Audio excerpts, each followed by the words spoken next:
Work. Clint is an assistant professor at the University of Utah's Asia campus in South Korea.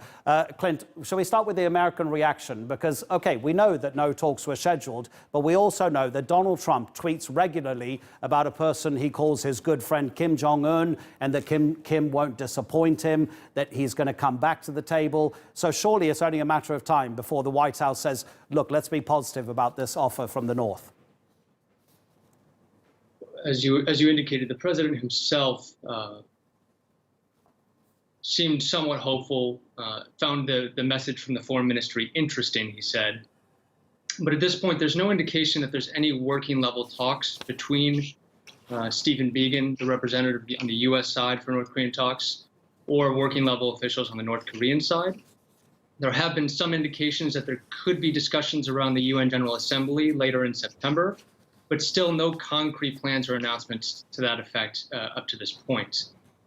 At this point, the President Trump, that is inclined to say he finds the message interesting, or he would like to meet. Meetings are better than not having meetings.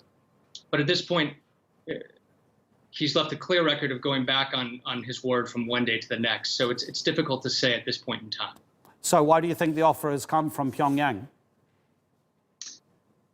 I think the offer has come from Pyongyang because in President Trump, they have an unorthodox leader with whom they feel they have potentially a short time left, considering the coming elections in the U.S., with whom to potentially strike some sort of deal. President Trump has indicated and has acted thus far in a way that no previous U.S. presidents have been willing to act. So I think Pyongyang, and as Chairman Kim Jong-un announced in April, if they don't have any sort of talks or progress in talks by the end of this year, they'll walk away from the table. So I think they're trying to leverage what time they have left with this unorthodox administration. The public presentation from Pyongyang, Clint, is one thing, but what's happening in the country itself could well be completely another. There's been talk this year of very poor harvests.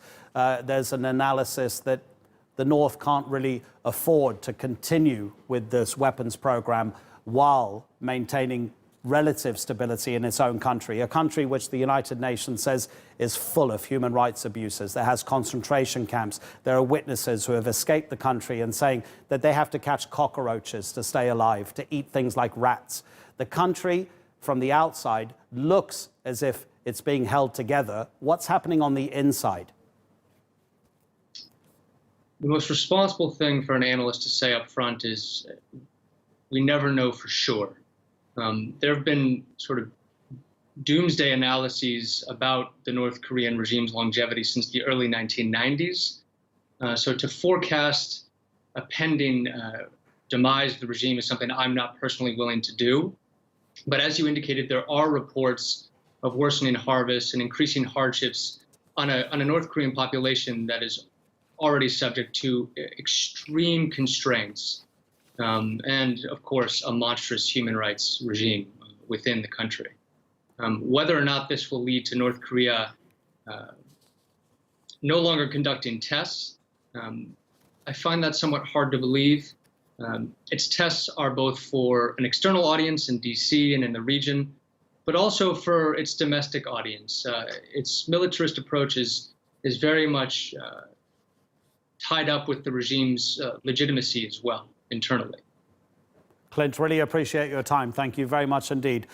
Clint Work, who is an assistant professor at the University of Utah's Asia campus.